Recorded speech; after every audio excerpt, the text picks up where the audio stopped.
welcome to my vlog. For today's video, meron na tayong pupuntahan na nag-trending na chicken wings dito lang sa may Paisa, Quezon City. At ito nga ang chicken wings. Sabi nila marami daw nagpupunta dito at dinarayo daw talaga itong lugar na to. Kaya naman napasulot kami para puntahan at alamin kung bakit nga siya nag-trending. Without further ado, let's go!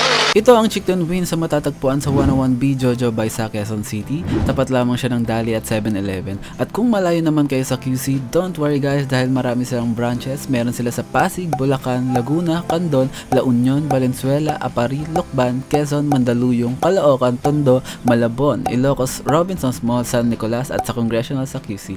O diba, sa dami ng branches nila talagang alam mong sikat ang aling chicken wings ito. At pagpasok nga namin binati agad kami ng mabait nilang crew.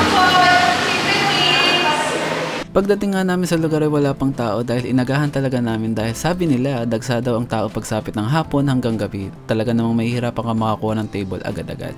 At ito naman ang kanilang menu, meron silang only wings na 299 to 319 pesos, chicken bilaos for parties at a la carte kung ayaw mo naman mag-unlimited chicken wings.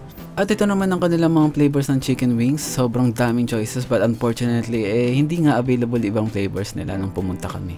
At pagkatapos nga naming umorder ay binigyan nila agad kami ng drinks na iced tea na kasama naman sa in-order namin na only wings. At wala pang 20 minutes ay dumating na agad ang aming order, mabilis lang dahil nga wala pa masyadong mga tao na pumunta kami.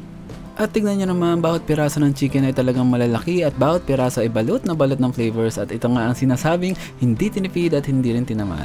At meron din kasamang only cheese sticks at only fries na may kasamang masasarap na only dip sauce sa aming in-order na worth 319 pesos lamang. At syempre meron din kasamang only rice pero syempre nasa sayo na kung magre-rice ka or hindi. At ito na nga, hindi na ako makapaghintay tikman ng bawat flavor ng chicken kaya naman tikman na natin.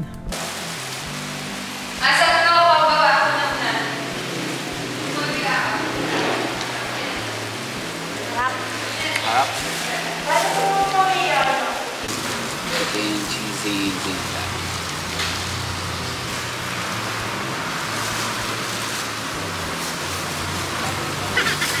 Sarap.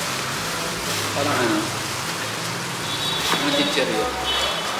Parang chichiryo yung flavor na cheese flavor. Sarap. Ito hindi ko nakikita ito guys.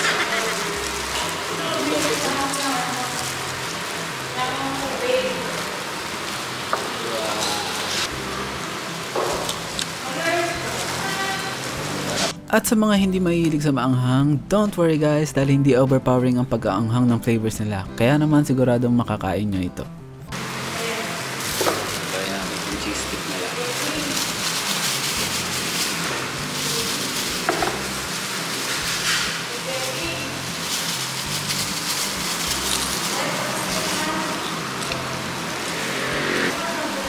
Sarap naman. Sarap pa. Ang sausawa nila. Magkaanghang. Ang fries. Sarap po. Tikman mo. Alin?